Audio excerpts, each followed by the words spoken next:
I'm Shannon. And I'm Mark. And this is Dirt Sailor the Podcast. On this episode of Dirt Sailor the Podcast, we will be discussing Senator Feinstein, the Toohey family, and Michael Orr, along with Biden and his final arrival into Maui. Please join us. Like, subscribe, and comment. Happy Throat Punch Thursday. Well, happy Throat Punch Thursday. How are you doing on this fine day? Doing pretty good. How are you doing? I'm doing all right. Feeling really sad for the people of Hawaii. I feel sad for them. I now feel sad for what's going on from Mexico all the way up to Idaho with this storm that's brewing. Well, we just can't catch a break. No, we cannot. We rifle through bad economies, bad weather, bad COVID. Bad decisions. Back to bad decisions, back to bad weather. Yeah, in Hawaii, we had the individual in charge of the water. And it come to find out the Hawaii water official and Asian Pacific leader with the Obama Foundation had previously stated that water was very sacred and you can't just go and use it. And it should not be seen as something we can use, but rather an earthly manifestation of a god. And so when Lahaina and other areas were on fire, he directed his attention to requesting permission from other individuals if it was okay to divert their water resources. However, both the governor and the mayor, but most recently the governor, said that it was climate change's fault, not the lack of water resourcing from this particular individuals. Well, it may have been partially, if there is such a thing as climate change, that affects the tinderbox fire places in the world, like the Sierras here in California, or all of the mountain ranges in Canada, or the small foothills behind Lahaina. But you know what? Let's take the water, put out the fire, then ask for forgiveness, and then analyze what really caused the fire. Was it electricity, a down power line? Because I don't think a down power line is climate change, global warming, global heating, fusion, none of the above. I think it was a mistake by potentially someone and Mother Nature combined to cause a catastrophe, and had this person who believes strongly in water being spiritual and natural now has potentially 1,000 deaths. Right, because they've gotten into the low three figures at this time, but there are more than 1,000 still unaccounted for and missing. And early on, that can be seen as there's no phone service, there was no cell service, power was down, maybe you couldn't charge your phone, you ended up in a safe location, but you just couldn't get a hold of anyone. But now that we are into the weeks out from this now, unfortunately, we're seeing that people have passed, and there are people on Instagram that I do follow that they said they got tired of waiting on the government, so they actually went into Lahaina themselves, and they found their family members unfortunately deceased in their houses. Well, I listened to a professional surfer this morning, actually from Hawaii, from Maui. His name's Kai Lenny. And him and others actually put together an organization that started bringing food supplies into homes there in Lahaina that didn't burn. And they were interviewed by former Congresswoman Tulsi Gabbard. And as they were asking for what other items, she was asking them what other items they need for the population. She was on her phone. I don't know who she was texting, but she was sending the requests immediately to somebody. So that's called locals stepping up and taking care of business. And because they all said to a man and a woman, There are supposed to be state, federal, and local workers at all these outlets, and there are none. They get there and there's nobody there to help them. And one thing I've always loved about Hawaii is locals taking care of locals, and they really rally around each other in a time of need. And the government is attempting to stop them from being themselves. Right. And I talked to a local this morning at work who actually lives in California now, but she's from Oahu. And she was saying that exactly what you just articulated, that locals have to help locals because it seems that wealthy folks, is how it was put, want to go over there and strip them of their natural resources, i.e., buy up all the housing, buy up all the land so they can put in their way of life. And then when something like this happens, there are some that step up to the plate, but a lot of them are nowhere to be found. Right. I've been following a lot of locals. I know I am not in Hawaii anymore, but I've been following a lot that has been going on there because it really, I do feel like my heart is in Hawaii, that I felt like family. I have my family. I have my blood family. I love my family. I love my friends. And in Hawaii, I felt like I was at home. That it just, I know I'm a white girl, so take it for what you will. And I know others feel very much into their life there in Hawaii and into their history and into their family. And I'm not trying to say I have the same thing as them. I'm just saying that it felt like a truly home, family-oriented place, and I love that about Hawaii. It's interesting that I have felt that way since the very first time I traveled through Hawaii, which was in 1981, and I never left the airport. We refueled. Is that when you went to Guam? So I went to Okinawa, Japan. Oh, Okinawa, okay. 1981. Yeah, so I was looking at this other local, and they were posting about a 1960 tsunami. And they talk about the area that is now known as Hilo, Hawaii. And at the time, or it's been referred to as Waiakea Kai. And if you look at it, what it was in 1960 before the tsunami hit, you can see houses and buildings, and many locals had their place there. But the tsunami hits. So after the tsunami hit the Hilo town, it was deemed, Waiakea was deemed unlivable, and everyone was relocated out to 2 different areas. And once that happened, because it was unlivable, you had the hotels. What? The big hotels that start coming in and replace the community that was there with hotels, so big business basically. And so now what's happening in Lahaina already is you have the big people coming in and offering money, already trying to take over the land, and they haven't even been able to account for all of the deceased, but they're out there trying to. Yes, the bodies aren't even buried yet. There hasn't been any funerals for the 1,000+ that may still be missing. Yes, and they're ready to snatch up the land. Then you have the government through FEMA issuing notices that if your place is considered unlivable, they're basically taking it over, and they'll give it back once it's in a livable condition again. And they changed some of the laws that are on the books there. The governor did an executive orders in May, which now affect what's going on as far as native lands, or who's allowed to take over, or who can build on unlivable lands. So it's been set up to basically be taken over because the government's going to deem it untenable again. And then the people who have untenable lands are going to be relocated to not their home, not their area, not their location, and someone's going to take over. It's going to be big business.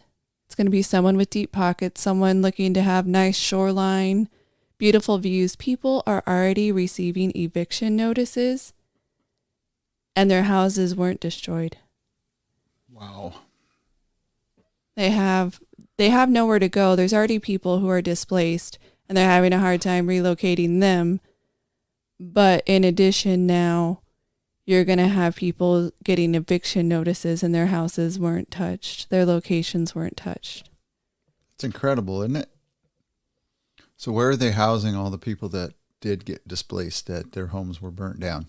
So some people are staying with other locally, some have gone off island, and then some are in community centers and places like that where the government is taking care of them with cots and whatnot.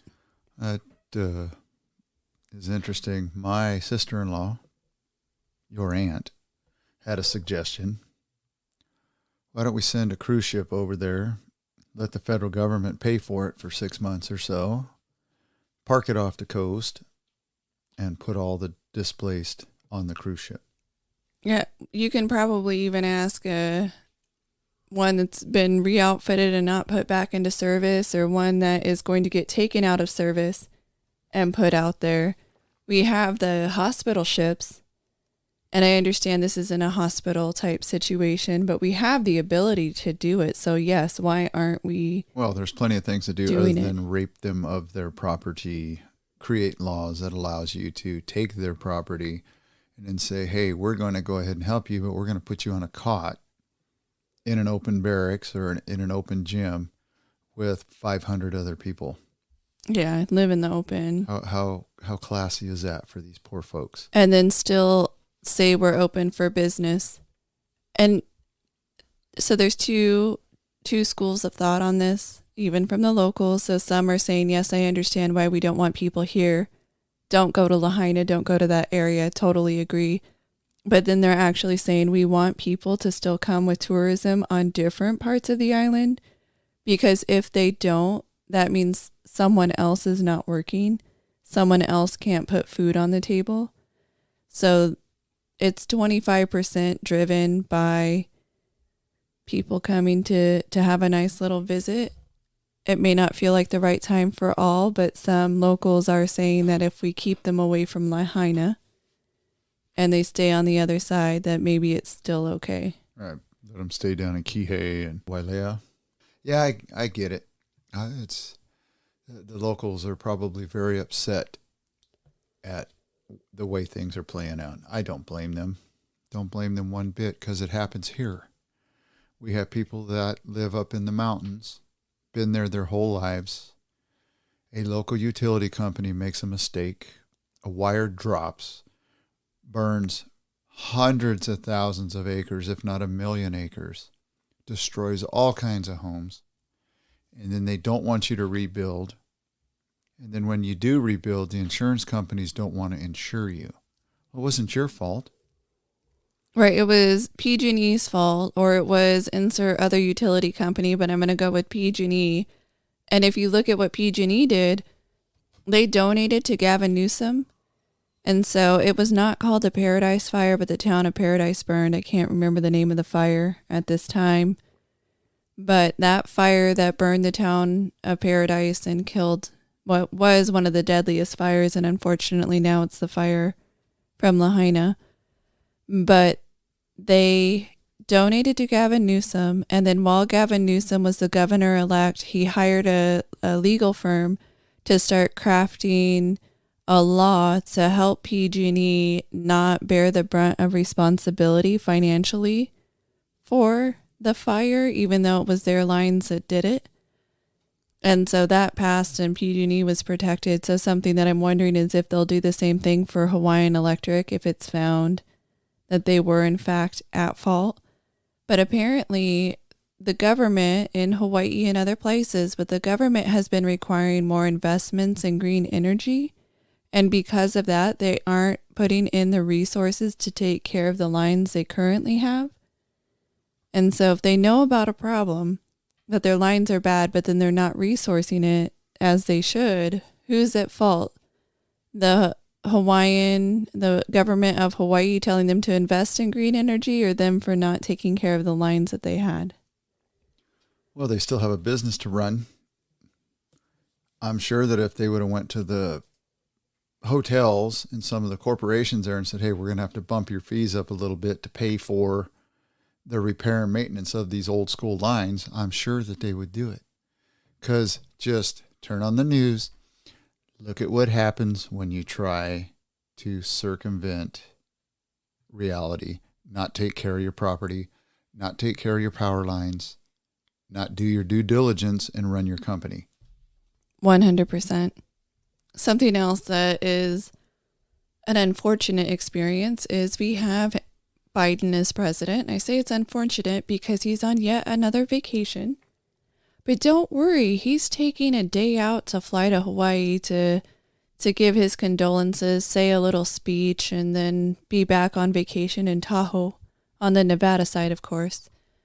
But he is the vacationer in chief. I know we talked about this before. He was at something like 371 days, and that was at the end of July, beginning of August. And now he's on another 7, 10, whatever day vacation. Again, Hunter Biden was vacationing ahead of him, got there ahead of time, and then his dad shows up and of course, flying to Hawaii and flying back. When are we going to see someone who stands firm and works for the American people? He was elected to do a job for the American people, and it really feels like all he does is vacation. No.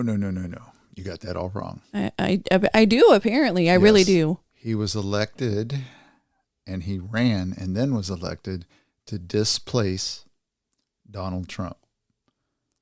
So he never actually intended on working. It was just that he's supposed to take the place of Trump. Yes, when you have someone who has a mental issue, and I say mental by way of maybe Alzheimer's or dementia or whatever is going on with this guy's mind, they never intended on him doing anything other than running it for him and just having him sign. So he vacations, he eats his ice cream, he goes to the beach every weekend, and as long as he's saying a few words here and there when he's pointed to and going away when he's told to go away, it's all exactly as designed. Yes, and I do believe he's made that statement before, that if I do anything off script, they're going to punish me. They might make me eat a poison pill or whatever his Yeah, they're going to be mad is. at me Yes. or whatever. Yeah, you know, there that may be is a lot true. of truth to that. He has said that on more than one occasion. Yes. And then you would hope that the people that are there to speak for him, because he's obviously not supposed to be the one really speaking, could do their jobs really well. But unfortunately, we still see individuals who can't seem to correctly function the way they're supposed to.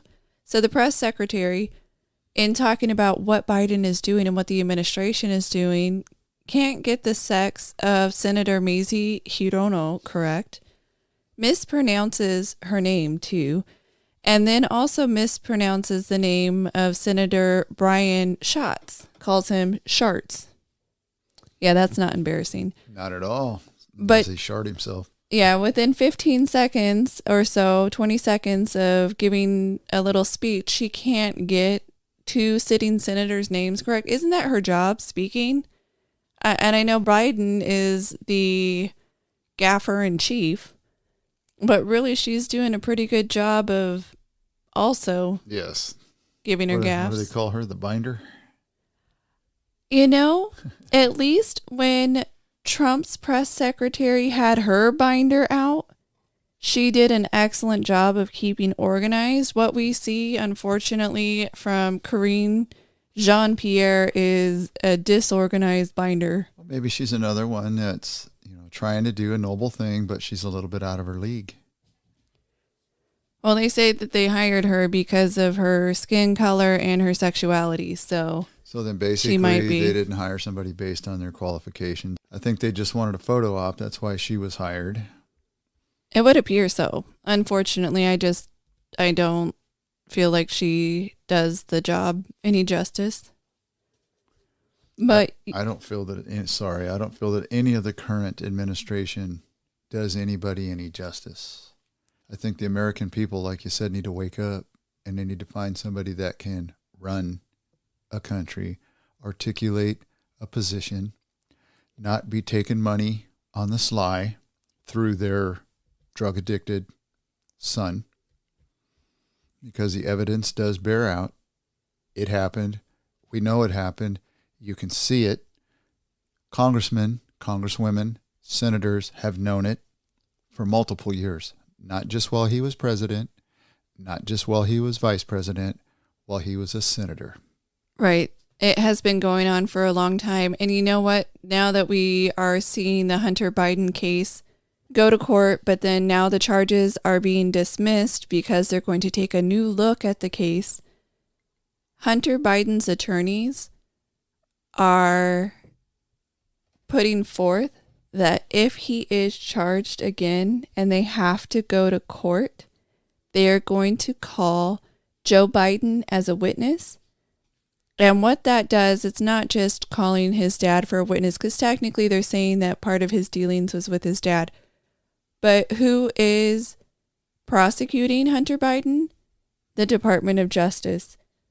Who is technically the head? Who gets to appoint the figurehead of the Department of Justice? The president.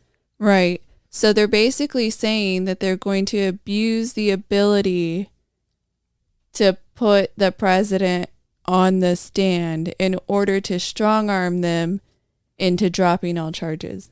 Well, of course, because our justice is equal. You look at the scales of justice, they're straight across. Unless you're a Biden or you work and live in Washington, D.C. And it's interesting that an IRS whistleblower, his attorney, has said that David Weiss has to go. Our new special counsel? Yes, because of the Beau Biden connections and the family relationships with all of them. Beau Biden, what Beau Biden connection? So he actually dates back. Unfortunately, Beau Biden has passed away. Beau Biden was also, I believe, the Attorney General of Delaware, and he has been a lawyer. So all three of them, Beau Biden, Hunter Biden, and Joe Biden, all got their law practices, if you will, law license. And so Beau Biden was in charge of Delaware. So if this is an attorney for Delaware, I guess they would have a relationship. Yes, he is. Weiss worked very closely with then Delaware Attorney General Beau Biden, which means there is a family connection there. Right. If you've worked hand in hand with Beau Biden, then theoretically you would know more about the family or have feelings about the family and how you might or might not wish to pursue certain charges. You don't even have to go back that far, because maybe that's common practice for them to do stuff like that and work hand in hand. However, Weiss, I believe, was the attorney that tried to write Hunter Biden's release from all charges. Yes, he was actually still the attorney on the case. And then they just made him a special counsel after. So that should automatically disqualify him due to conflict of interest. Because he already tried to get Hunter Biden off. Yep. I do believe so.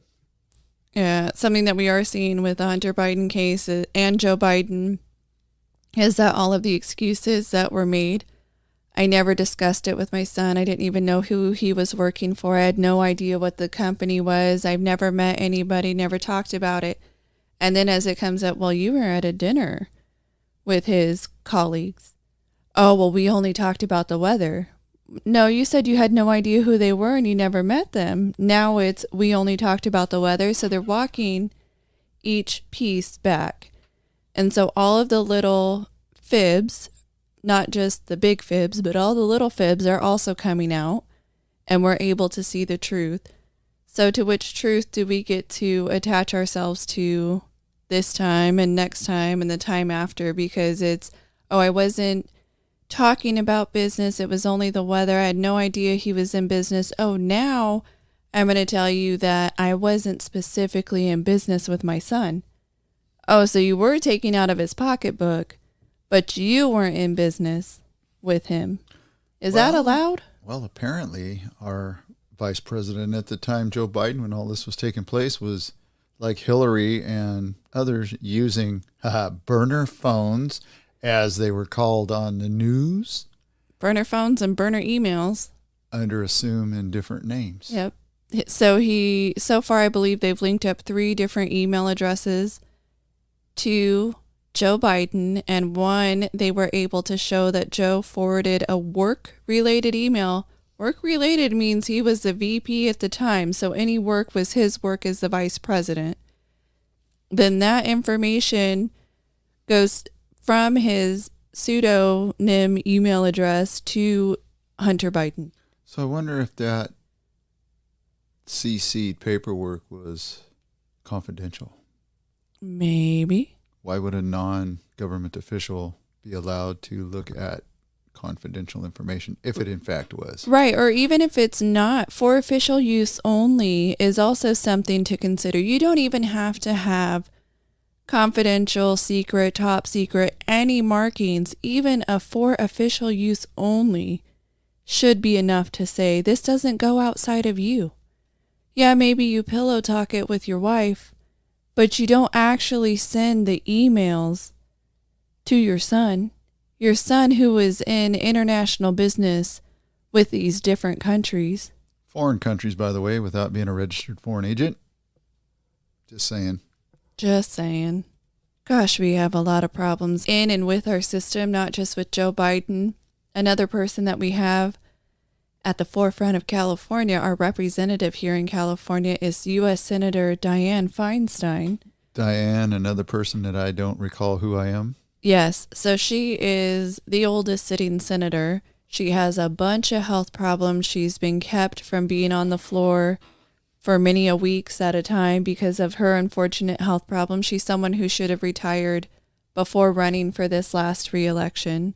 Can I say something quick so you can finish? Do it.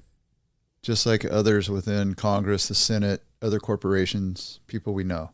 We have nothing personally against them, nor do we have any animus towards their health issues. We just feel it's important that we talk about it and we let you know that these people are well beyond their shelf limit. Like you just said a minute ago, they should have been voted out many, many years ago. If they had their mental wherewithal, they wouldn't have run for re-election. None of these individuals, Dianne Feinstein wouldn't have. Joe Biden would have stopped, had his nice retirement after being a VP. That would have been chill. They should have put in somebody else. Like I have said, Bernie Sanders was pretty much in the lead along with Pete Buttigieg. Whether or not we would have been better or worse off under either one of those two as president, they were still polling better than Joe Biden. And whether or not they could have beaten Trump is a different story. But they had opportunity. They don't need to install these individuals who really shouldn't be there. How many senators do we have in California? 2 senators. 2, right? It's 2 per state. I just find it hard to believe, and I'm not saying anything about polling places or polling machines or illegal voting or any of that, but I find it hard to believe that, would it be half the population in California that gets to vote for her, or all? I mean, I would say numbers? about half the population would be of voting age, legal voting age, able to actually vote in the state of California. So then you have to split it unless they're opposing terms, her and the other senator. Yeah, right now we have the senator who was put in to replace Kamala Harris because she stepped down, then we'll see a new. Right. I was wondering if their 6-year cycle, it's got to be opposite. It can't be the same. I think some of them might run. Some of them run the same, but I don't think because of that. Well, I don't know. I don't know. Just a question trying to figure the numbers because they're both Democrats. Yes. So we will see a retirement of Dianne Feinstein this year. We will have the general election in March of 2024, and then they'll do the final election in November for her seat. She will be... Right. I wonder if both senators will be up in 2024. Just interesting because it's... I know that there's a lot of Democrats in California. So that would mean that half of the state, at least on the Democratic side, would have to vote for the 2 of them. Actually, more than that. The numbers, I'm not a math guy. I'd have to do the stats to see how you parse all those votes to take away whoever's running against them, because you're going to have a Republican on the ticket running against them. You're going to have most likely an independent. There'll probably be 5 or 6 people on there. Then you have to do that by 2 people. And then how do you qualify or quantify all those votes going both ways? I know I'm rambling, but I know there's a method to my madness. There has to be a method to your madness, but I have to walk back what I just said. Alex Padilla was actually appointed when Harris became VP, but he was actually elected on his own in 2022. His seat, he swore in 2023. So we'll reelect in 28 and then they'll swear in 29. Okay. But yeah, so we will have some off cycle on them. So then the numbers will be different. Yes, they will be different. So it'll give more power to whoever runs in Feinstein's spot, because there's now double the Democrats that can vote for that seat. That they'll vote for the one seat. And then in addition to that, California's already 2/3 Democrat anyway. So pretty much any Republican doesn't stand a chance. But what California does is nominate the top two for one single seat, nominate the top two in March, and then you vote in November who you're going to pick on that. And it almost always is two Democrats because it's an open primary. And if you're unaware, an open primary means Democrats and Republicans run against each other. It's not Democrats putting up a Democrat, Republican putting up a Republican, and then in November deciding. It's an open. Which it shouldn't be, because that it really helps the Democrats. Creates a crutch and helps the Democrats. You almost never will see a Republican there. Not the way we run things. And other places are looking at doing that. I believe in Alaska they also did a top thing like that. But then I think you can also end up voting for your second best, so votes can roll to other people. It's different. But anyway, getting back to Senator Feinstein and having all of her health issues. Outside of that, so her husband's already passed away. Her husband had a trust, and she has been getting distributions from said trust, and she has had a number of health ailments. Well, she's been asking for money distributions to pay for medical bills, at least that's the claim. And there has been some claim by Feinstein and family that they haven't been giving the distributions from the trustees like they were supposed to. So now Senator Feinstein's daughter, who has power of attorney over her, has filed a court case against the trustees saying they have committed financial abuse of Feinstein by wrongfully withholding distributions to which she was entitled. And so they're calling it financial abuse and kind of elder abuse. I was to say that kind of goes along with elder abuse. Yes. And so if Dianne Feinstein has a power of attorney, how is she representing the United States if somebody else needs to represent her? She's not. Her power of attorney is making the decisions. Or just like Joe Biden, somebody in D.C. is pulling the strings, and it's probably somebody on her staff. Is she not the one that had the Chinese spy working for her? Then it was a male. Right. What was his name? One that worked in her office for 20 years as a staffer. Anyway. Going blank, sorry. Anyway, yeah, I believe that somebody's pulling her strings just like somebody's pulling Biden's strings. I agree. So you've been following the potential Republican nominees? I have been following them. I know that Vivek Ramaswamy is actually going up in the polls, and he may overtake second place because unfortunately Mr. Ron DeSantis is doing a terrible job. That's what happens when you surround yourself with poor leaders to help you get elected. And I don't believe in Jeb Bush. Jeb Bush had, even though I believe he was a governor of Florida once or twice, he had a failed attempt at a presidency. Yes. As a matter of fact, he got kneecapped by Donald Trump so severely that he never recovered from it. And one of George Bush's handlers is also helping DeSantis, and that's a recipe for disaster.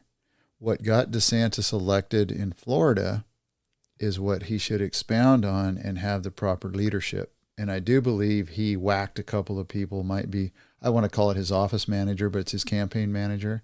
I do believe that person moved into a different position and he's brought somebody else in. And some people, even though they're great, and this is just a simple guy's vision of what I see, is he's great at running a state. There's a lot of people that are great at running a state, but when they get on the national stage, they stumble, they fumble, and they just don't do well. And that seems to be what he's doing right now. And apparently he also made a similar Hillary Clinton mistake, which calling, I can't remember the name he called Trump's supporters, but he basically did the Hillary Clinton thing when he called them when she called his Trump's followers a basket of deplorables. Ron DeSantis also made a negative comment about people who are supporting Trump. And considering how far in the lead Trump is right now, saying something negative about Trump's base is not going to win them to you. You are correct. And he still has millions. But, you know, he needs to really consider how he speaks to people and what he calls them. Yeah, listless vessel. There's still, I believe, almost 50 million people-ish that might support Trump, even with all of his troubles. Honestly, it seems like the more they indict the guy, the more people get behind him. And I do understand, even from my perspective, again, I would prefer to see somebody else, no offense to Trump, but I would just prefer to see someone else. I'm going to go with a younger, more vibrant. So far, I do like Nikki Haley. I know that she's not polling as well as I would hope, but I am hopeful that if she gets the opportunity, she could really be a rising star. I do like what Vivek Ramaswamy has to say on various topics. I also think he can be kind of more liberal. I don't think he's a rhino per se. I think that there are things about him. He started a business. He's really been able to grow and show that he can manage a business, and that doesn't necessarily mean somebody can run the country, but I do believe he's another good person to not be a politician. At least that's my viewpoint, a non-politician. But anyway, getting back to Trump, we see all of the falsehoods that were said about him. Again, he has a lot of things that he's not great about, but instead of amplifying those things, they pursued things that didn't exist. Trump-Russia collusion, they're still banking on that. They're still pushing that, even though it's been debunked, even though it was a Hillary Clinton attempt to sway a national election with a ginormous lie. It got our president-elect at that time, but it got American citizens spied on, my opinion, unlawfully, because it was all a bunch of falsehoods, and they used the FISA warrant to spy on a national candidate, a president-elect, and then president. So I'm sorry if I don't follow your tracking on all of these indictments. And reading the Georgia indictment, it talks about things that happened in other states that have nothing to do with Georgia. Oh, the chief of staff, Mark Meadows, made a phone call saying, can you get so-and-so's number? The president wants to talk to him. And that's a charge. That's Mark Meadows' job. It's because they're throwing everything they can at the wall so they can see what sticks. And then they even looked into the communications of his attorneys. We apparently don't think that there's any separation of power when it benefits you. Yeah, no more attorney-client privilege, huh? Well, I really have been following Mr. Vivek Ramaswamy the last few weeks. I like a lot of what he has to say. And the neat thing about him is, like, when you started to like, who? Pete Buttigieg. He had a lot of good things to say. So I'm hoping this doesn't track the same direction or the same parallels. And we've even had the person you mentioned a little bit ago, Nikki Haley, slamming him because he has a proposal to cut off Israel's aid by 2028. Right. So I do believe that that's obviously not a right-leaning person. They would not support cutting off the support to Israel. Right. But if you look at the sum total of his parts, he talked about abolishing or changing the FBI. He talked about not giving Taiwan to China like Nikki Haley says, but the question was asked by Tucker to him about Taiwan and China and whether we're willing to send our sons and daughters to Taiwan to die. Which is essentially what we told Taiwan we would do. Whether or not we should is another thing. Same with Israel, same with Ukraine. We got Ukraine to give up their nuclear arms on the promise that we would be there for them. I'm not saying we should send our sons and daughters to war. But do you know why we're so intertwined with Taiwan? No. It's one corporation, and that's why China wants them. Are they our chip corporation? 95% of the chips come from Taiwan. Ooh. China gets a hold of them. We're toast. They control the world, basically. And that's not a far-fetched statement. Well, you know what China is doing right now? They're dumping the dollar. They are attempting to off-sell all of the U.S. dollars that they can, and they're doing it for won in London and New York. They're during the banking hours, they are trying to sell off the dollar, buy the won. They're doing it onshore and offshore. They've been seen doing it within this week. And people with direct knowledge of the matter said that they are trying to slow the won's depreciation. But if they are selling off the dollar, that's also going to impact us against the won and against everything else in the world. So China does control by having a lot of these dollars. And little middle-class folk like us that work your entire life to have a nice 401k or a pension or some stock options or, open the door, throw a name in there. It devalues and destroys everything. And then when you get up in your upper age, like I am, like 55, 60, 65, 70, when the money's gone, it's gone. Right. So it's a game that gets played quite at regularly at our expense. Yes. And so Mr. Ramaswamy has talked about how come 2028, the way he would set things up, he would end a $38 billion package. And he says that additional aid won't be necessary in order to still have the kind of stability that we actually have in the Middle East by having Israel more integrated in with its partners. He also said that he would expand the Abraham Accords if elected president and that Israel should be able to stand on its own feet. Can it? Okay. Don't know. Won't know unless you try, because that's one thing. If we back away with the aid and they can't support themselves, we're right here. Big Brother's right here. We're not going away. Yeah, well, if you look at his plan too, that will get him through, assuming he's elected, his entire first presidency. And then potentially in 2028, if it's not working out, he can back off his timeline. But you also have to figure that Congress is the one that's going to appropriate or not appropriate the funds. They're going to pass what the president has to sign or veto. So potentially he can say what he wants to say, but Congress can have a different.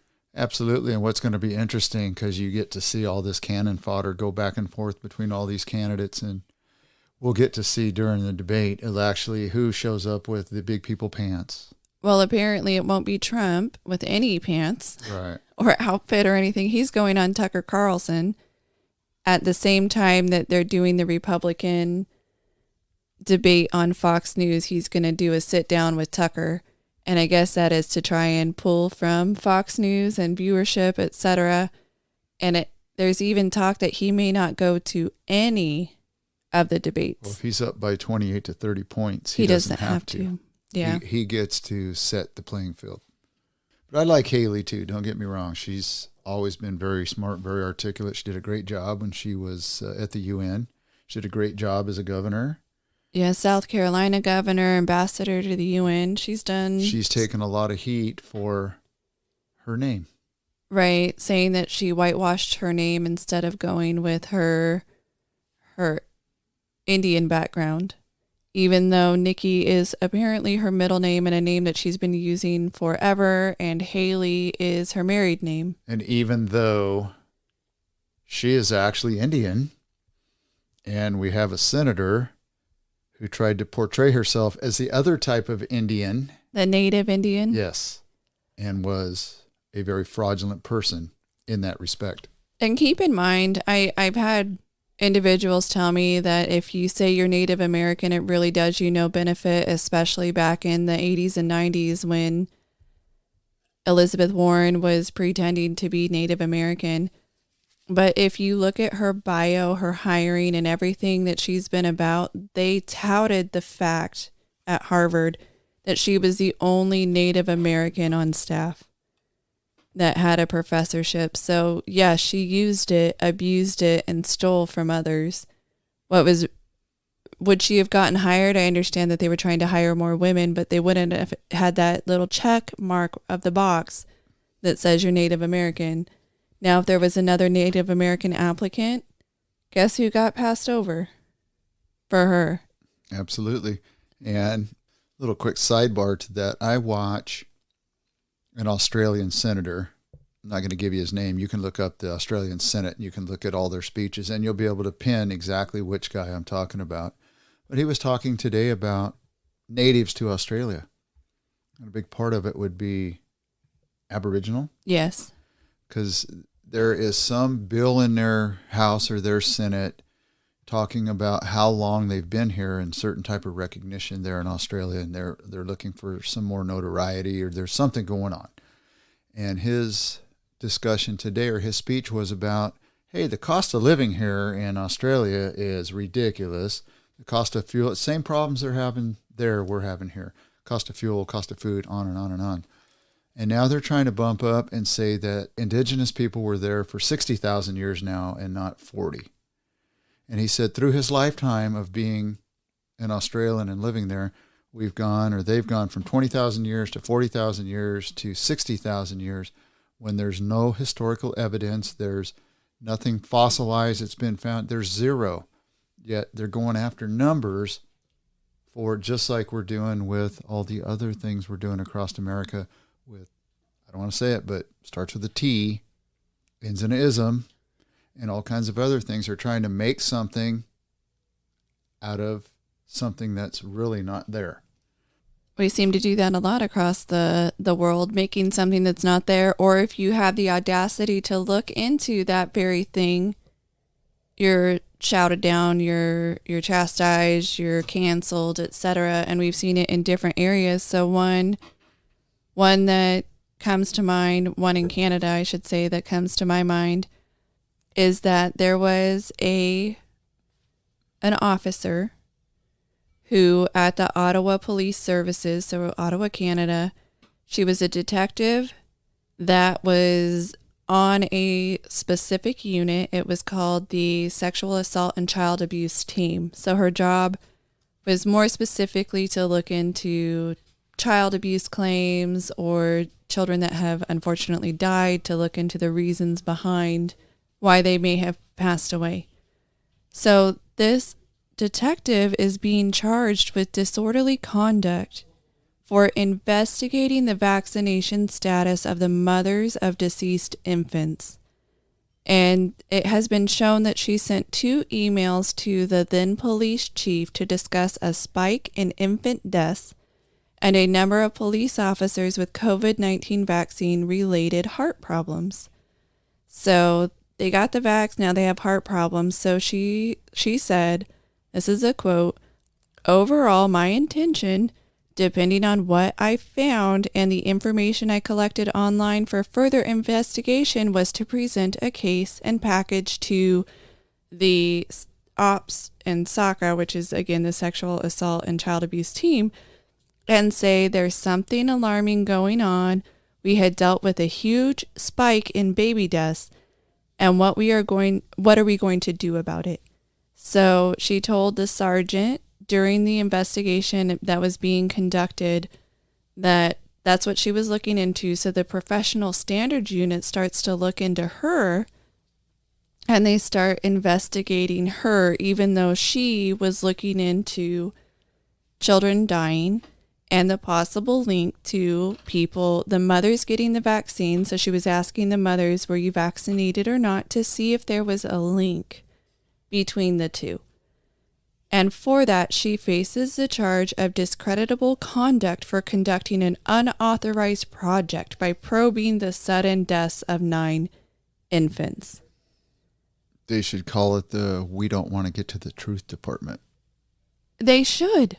So you have individuals who are seeing something, and in the course of their duties, they're starting to look into it further, and that will get you charged. She has a charge against her, and she has to go to court now for this disorderly conduct, for the audacity that she would investigate the deaths of children and look into all possible connections. Maybe it was that mom actually got COVID and then unfortunately passed it to the baby, and the baby passed away.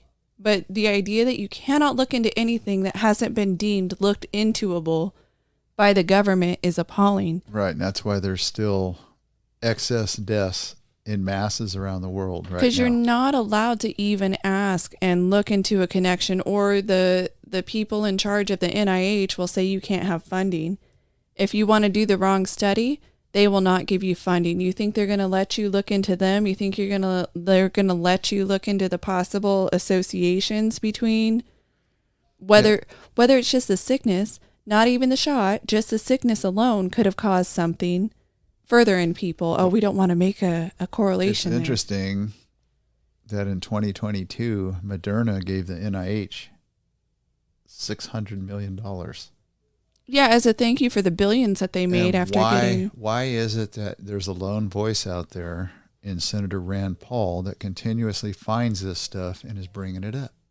So in other news, Chicago has a suggestion.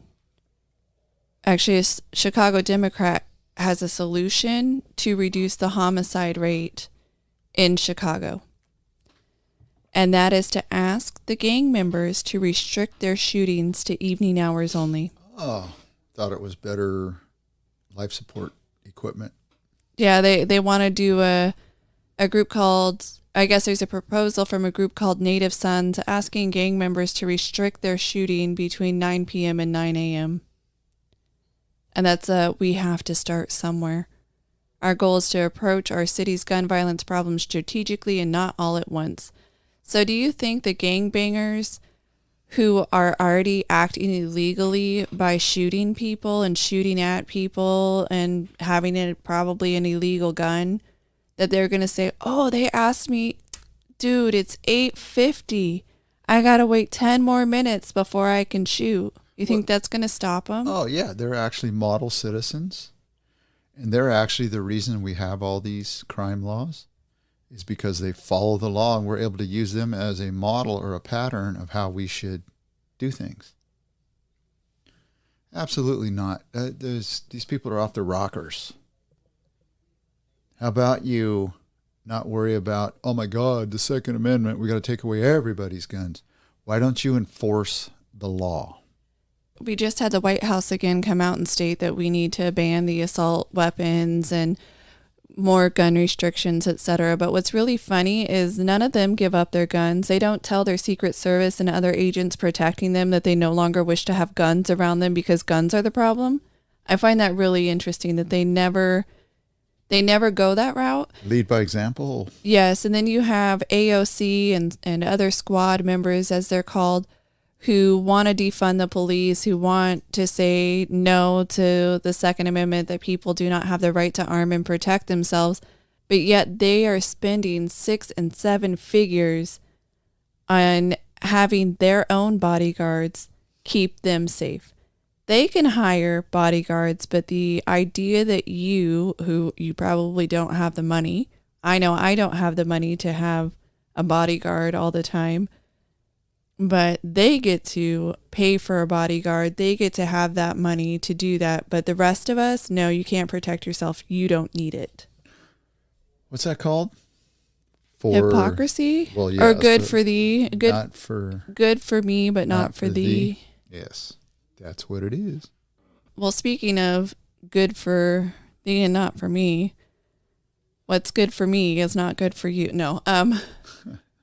But in other news, we have a habitual problem, especially in California, but it's been seen in other states, where if someone commits a crime and if they are arrested, they are actually arrested for it, we're seeing that they're getting out of jail really quickly, regardless of how bad the crime might seem or how it may seem to others. So there has been a victimization of women. And what has been happening is a sex offender has been caught on video going around and sniffing women over and over again, more than one time. But then what happens? Even though he's a sex offender, even though he failed to register his new address, they still catch, release. They've let him out and he's done it. He's a serial sniffer. He's doing it for his own sexual gratification. But even though he was arrested again for the same charge, he was let out right away. Now I know why they were giving away all those free Monopoly games. That way they could get all those get out of jail free cards. Apparently so. Apparently that's how it works. And I guess other individuals have now contacted the women saying, oh, he did that to me too. And so it wasn't just the two people that actually caught him on video doing it, but this guy has been in and out of custody since 2005. He served time in state prison for burglary and robbery. He pled no contest recently. As recently as a week and a half ago, he pled no contest to peeping and prowling. He was freed from custody within hours despite having a 60-day jail sentence thanks to California.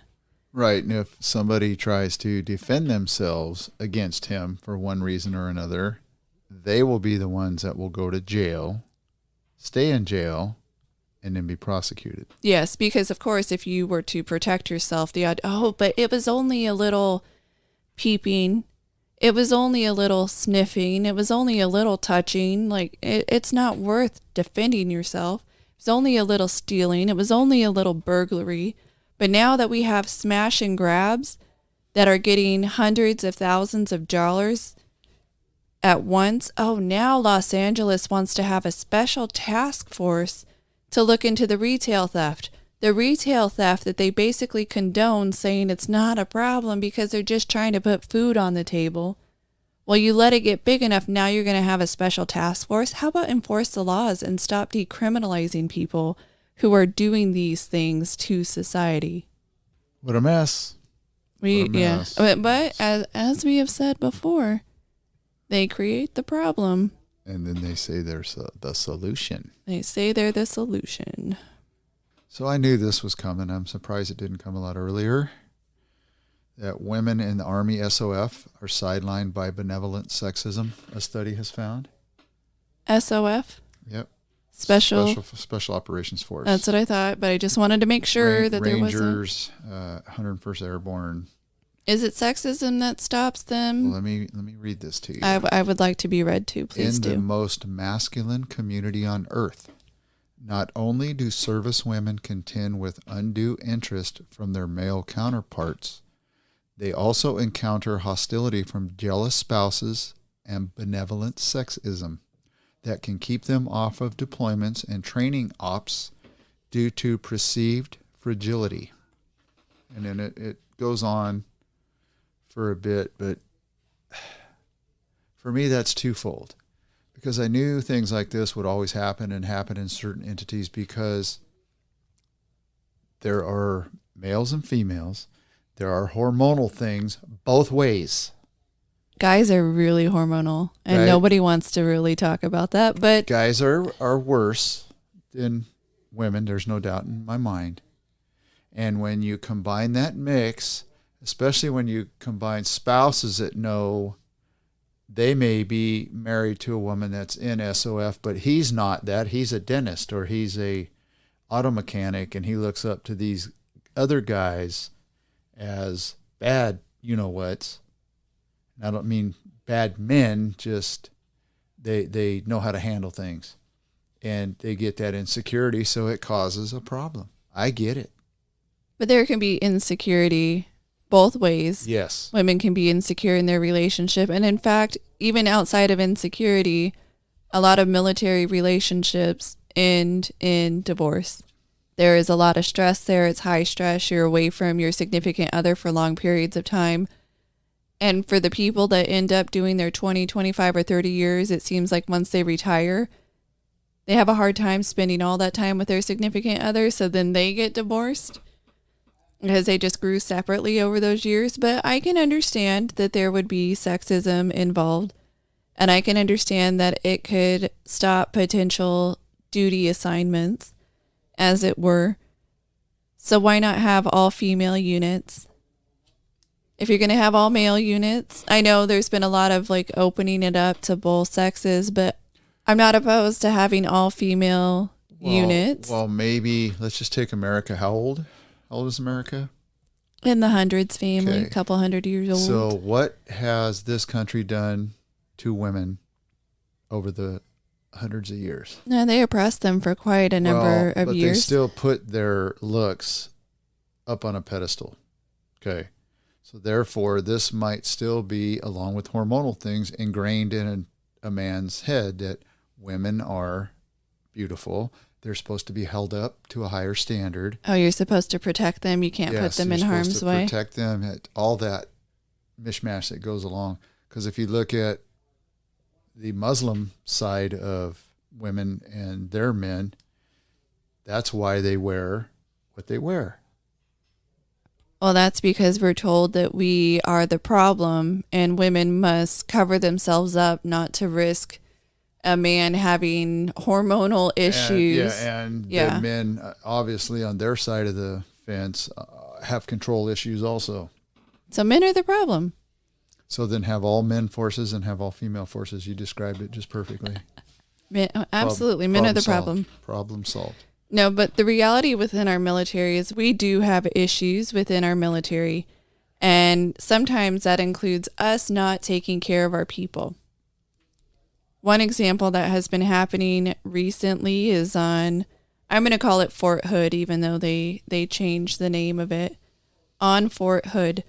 So Fort Hood has been having trouble getting their junior enlisted troops fed real food in their dining facilities. And it has forced soldiers to drive to the nearest open chow hall, which sometimes can take an hour or more round trip. So base officials have said that they've remedied these issues, and it had such dire circumstances, and it might leave soldiers with, unfortunately, they have to subsist on snacks that they can get from vending machines and from shopettes. We are not feeding our troops. We are sending them on a chase to try and figure out which chow hall at Fort Hood was open so they could actually eat. And in some cases, they would say the chow hall was open. They would get there and it would be closed. So you know what military.com thought would be an excellent article to help those soldiers? What is that? They decided that they would give them recipes that people in jail have used if they could only get certain kinds of snacks from the commissary and how to turn that into a real meal. So instead of feeding our soldiers, we are giving them jailhouse tamales. Get one bag of Fritos, one bag of Flamin' Hot Cheetos, hot water, and hot sauce. Then it tells you what you need. Prison pad thai. Then it gives, get the ramen noodles, peanut butter, chicken chunks, or summer sauce, and so on and so forth. Why are we giving our soldiers prison food recipes just so they can try to get enough snacks to turn into a real meal to eat? It is disgraceful that once again, our military is not being met at their most basic need. Nope. Food.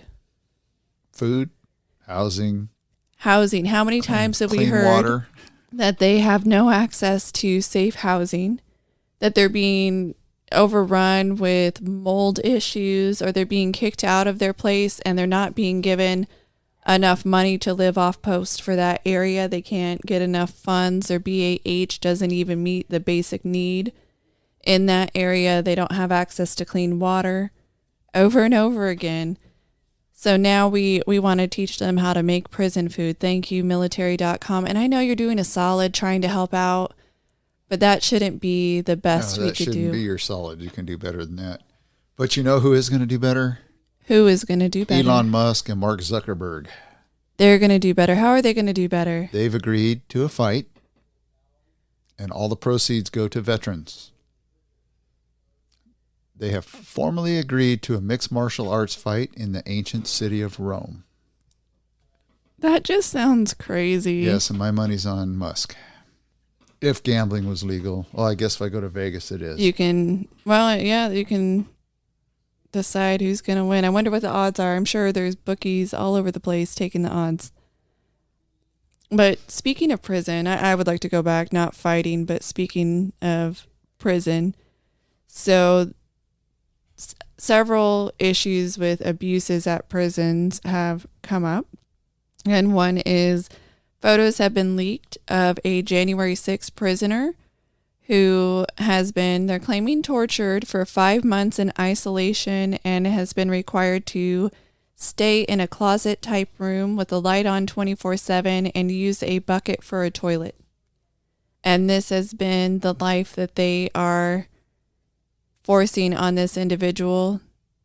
It looks like they have to sleep on a little fold-out mat that children would use to do tumbling, like one of those really small ones. How those pictures get released? Someone inside the prison took them, Wow. smuggled them out, and they've been posted. So apparently during his 2.5 years without a trial, he's been moved to 17 different facilities. By the way, his name is Ryan Samsel.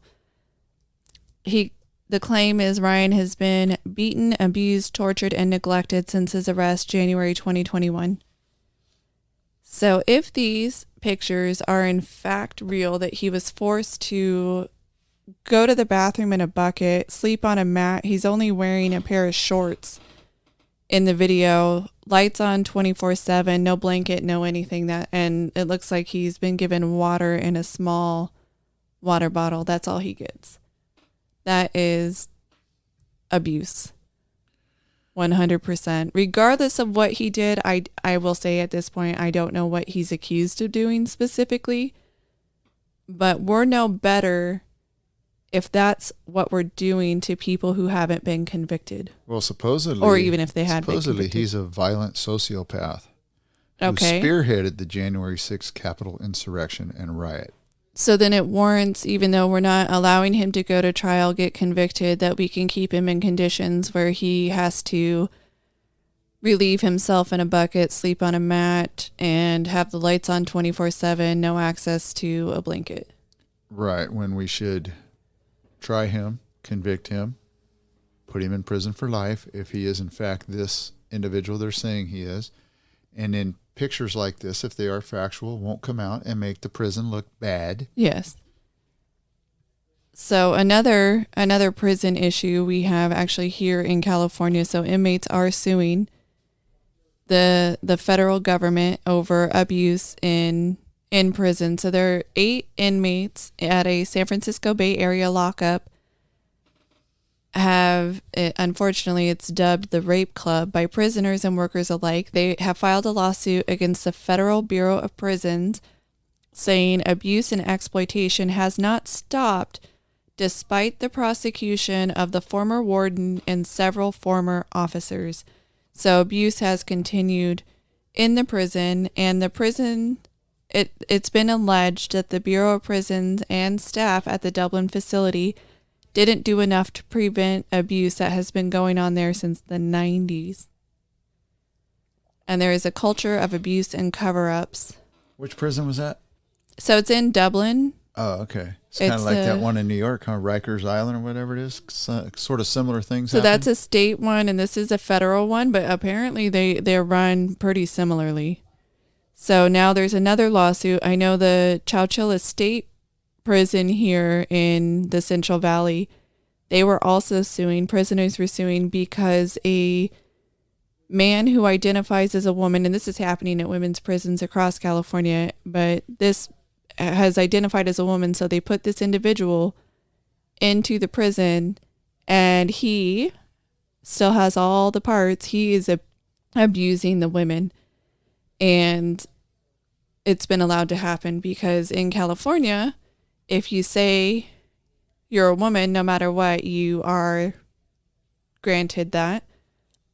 I mean, that's an abusive issue, but we also have a male powerlifter in Canada who identifies as a woman and has shattered women's powerlifting records and then makes fun of women for being so weak, even though he's a strong woman, still equipped as a male. All they have to do in Canada is say, I'm a female, and then they get to enter the category and take over. So he outperformed the next top female in the same class by over 200 pounds. And then all he does is go on and say women are weak and he's a strong woman. Bow down to him. Yeah, that's the kind of abuse women are being set up for. You've talked about it several podcasts. There needs to be individual sports for individual people. So biological women lift, biological males lift, and then any other middle category can have a middle category. Absolutely. Yes. Boy, California better hurry up and institute their, if you leave California, you're going to pay taxes for X amount of years. Oh, the exit tax, yeah. New York and California each lost $1 trillion in assets as financial firms fled south. Yeah, well, we're pushing people out because we're telling them they're not giving us enough money. Well, apparently $1 trillion was not enough money between the two states. But $1 trillion isn't enough. We want more. How dare you decide to leave? So do you remember the professor that held a machete to a reporter's neck? I do. In New York, well, apparently with a plea agreement, she may walk away without any jail time. See, she bought that game. Board games are good. I'm going to go Get buy out of one. jail. Yeah, I'm going to get my get out of jail free card. Apparently we need to just run around with our get out of jail free card. Amazing. Absolutely. Oh, to touch on the TUI situation. So follow up to the TUI. I was hoping you would. So apparently it has been said that Michael Orr and the TUI family have been estranged for about a decade now. And now the TUIs are claiming through their lawyer that Michael Orr has attempted to threaten them with negative press and asked for millions of dollars. And this has happened more than one time. So now that this story is coming out, they're claiming that he knew about the conservatorship long before February. This is not news to him. And that he's just using it because he's doing a book tour. I say apparently in his book, he writes on 3 occasions in the book that it was a conservatorship and he knew it, according to the TUI's attorney. So we'll see what comes of it. Apparently they have been estranged for about a decade. So it is pretty sad to... If it was a good deed, no good deed goes unpunished. If it was fraud on their part, shame on them. But time will tell. So I've heard a conspiracy theory that I wish to share. I love conspiracy theories. So apparently Bill Gates has given a lot of money for funding into research of a specific type of tick that if it bites you, it makes you allergic to meat. And the claim is that since this research has been looked into, there have been an excessive amount of tick bites that have made people allergic to meat, to the tune of like 400,000+ people that are now allergic to meat through this tick bite. And that there may be a connection between not just researching it, but creating the tick to go out there and bite people or be implanted. Well, apparently there might be something to this. It's called the alpha-gal syndrome. It's a type of food allergy. It makes people allergic to red meat and other products made from mammals. In the United States, the condition usually begins with the bite of the Lone Star tick. The bite transfers a sugar molecule called alpha-gal into the body. Yeah, so the claim, though, is that he has funded research and that they're actually going out and putting the ticks out there to make sure more people are allergic to meat. So then they would buy what?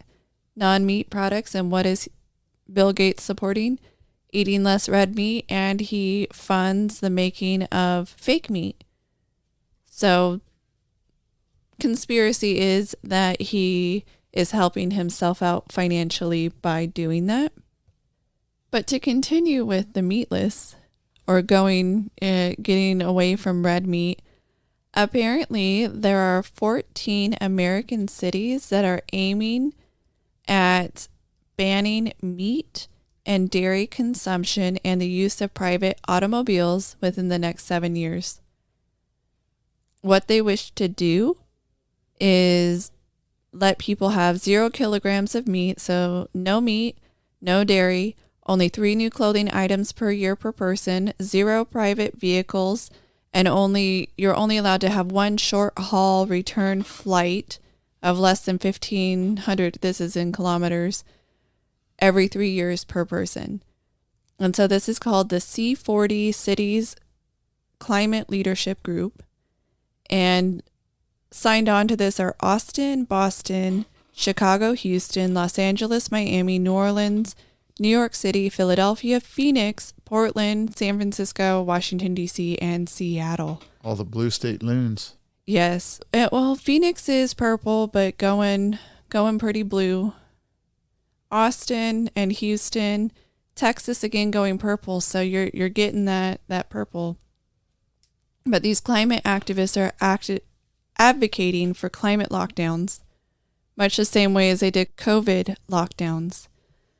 So I just find it pretty interesting that these states within cities within these states, but these cities are pushing to have no meat access, no dairy access. You can only buy 3 new pieces of clothing. Do you think that's going to affect the elite? No, because they don't follow the rules. They make the rules and they do their own thing. Because Bill Gates, I mean, how many planes does he own? How big is his house? He's even said he won't give up his yachts because he does enough for the climate, Right, the globe. so you just don't worry about me. You just look in the mirror and worry about yourself. But yeah, for those American cities to be pushing for that in the next 7 years, I find that to be kind of ridiculous. Well, it's interesting with the red meat thing because I've kind of gone both ways with leaning down to lean meats, lean red meat, and then every once in a while I have a fatty steak. But I'm cutting red meat for a longer life. Harvard Health did a long study. So they did a 28-year study. Of the 24,000 people in these two studies, 24,000 people in these two studies died from cardiovascular disease or cancer. And it was directly attributed to, it looks like, red meat. Looks like it was cholesterol-filled red meat. Problem with totally weaning yourself off of red meat is you need that protein intake. So you have to figure out how to supplement your proteins. If not, then you're going to have an imbalance and you're going to have other issues. And creatine is in red meat, and it's in high levels, and it's an energy that's tied directly to muscle fibers. So that's an important thing. In Sweden, they also did a study in 2014 involving 37,000 Swedish men, showed that eating more than 75 grams of processed red meat per day increased the risk of heart failure by 1.38 times. The only reason I'm bringing this up is why? Because you've been going to the doctor for health-related reasons? Yes, and it appears maybe I had too many steaks or something. I've been looking into a lot of the food that we've been eating and what they put in our food. And I find it really interesting that we've had this big push to go with alternative foods, but then those alternative foods have a bunch of fake products in them themselves. And we're being told that this is a better option than eating, like, I don't want to call it plain food, but regularly grown things that you process yourself. But instead we're buying, we can't just buy a can of refried beans and have it be as close to natural as possible. They put things in it. Or if you buy even chicken, so it's not just a chicken that's organically grown per se. They do a lot of stuff to make the chicken grow faster. They genetically modify it. They do these things to it. And then they tell us that this is better for us. So I'm not saying to eat or not to eat red meat, but I also think that it's important to look at what you're putting in your body. So you can get rice, eat rice, have it in moderation. But what have we been doing to rice? We've been enriching it with vitamins so people would get more vitamins. But then what do we start doing with those vitamins? Changing them to synthetic vitamins. So you can't just get rice and eat it. You're eating synthetic vitamins with your rice. Absolutely. Let me tell you a quick story about chickens. So there used to be a farm here locally that had what they called their hot mix. And you could take a chick that was maybe 4 weeks old and start feeding it this hot mix. And within, I want to say 2 months, maybe I probably have the numbers wrong, but I've I've heard it and I've seen part of it. They look like a full-grown chicken and they're ready to go to slaughter in like 2 months. It's unbelievable. So the things that we're doing to our food, we also, I do believe we need to look at and eating more vegetables or not eating as much red meat. I do believe we have a portion problem here in the United States too, where how many places have you gone out? Oh, do you want the 40-ounce porterhouse steak? It's like, should anyone be eating 40 ounces of steak in one sitting? If you turn it into 7 meals. Right? You can break it down, like everything within reason and portion control and things like that, I do believe is important. I have been looking at that a lot, starting to make bread at home because the breads that we were buying had a lot of synthetic parts and pieces and GMOs and all of that. I do believe that we can treat ourselves better. Yeah, and some of the food products have pieces of silicone in them. They have silica. I mean, there's some people, I believe of Jewish faith, don't eat certain foods. And when you look up actually what the food is, it actually has other stuff in it that I wouldn't eat either. Yeah, they've modified it with other things. They've modified it so much that I wouldn't eat it either if I'd known about it. Okay, so last thing that I do want to talk about is another conspiracy theory. Oh, man, I love these conspiracy theories. So it's really only a conspiracy theory at this time, at least for me, because honestly, the sourcing of this information to me is suspect. So I am going to call it a conspiracy theory, and we should find out by September to early October whether or not there was any degree of truth in this. Validity. And what it is there is a claim from whistleblowers at both TSA and Border Patrol, and they've raised the alarm that the Biden administration is setting the stage for full COVID lockdowns that will begin with incremental restrictions like masking TSA employees. You'll see that in mid-September is the claim that management has already been put on notice. And then that will start to trickle down to airline employees. You'll have to start wearing a mask again if you want to fly in the air, go to the airport. So by mid-October, you should see mask wearing by pilots, flight staff, passengers, and airport patrons.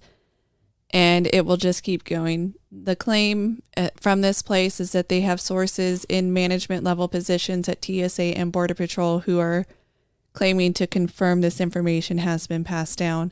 I will say just this week, I started seeing a lot of news organizations raise the alarm at the COVID numbers spiking. And in the past, we have seen the government working with the news organizations to get whatever story they want to tell out there. So I don't know, I kind of feel like I'm seeing it already. If they're sounding the alarm. You mean how much they helped during the last 2 election cycles also? Yes. Yeah. So we should know by middle of September to middle of October if any of this holds weight or not. Is for reals for reals? Is for reals for reals. They're claiming that the Biden administration actually never wanted to stop masking at the airports, but only did so because the public was getting very vocal. So we'll see. Well, I don't know about that conspiracy theory, but I do know that the Biden administration is selling off the material for the border wall. Yes, so that way they can't install it. So they take the pieces that they are contracted to have and to make, because the money was appropriated by Congress, so they have to have it, but then they're not actually installing it. Yep. Yeah. Great leadership. This has been a podcast produced and edited by the Dirt Sailor Duo. Mark and Shannon are a father-daughter team who both served in the United States Navy. This production is protected by copyright laws. Until next time, anchors away.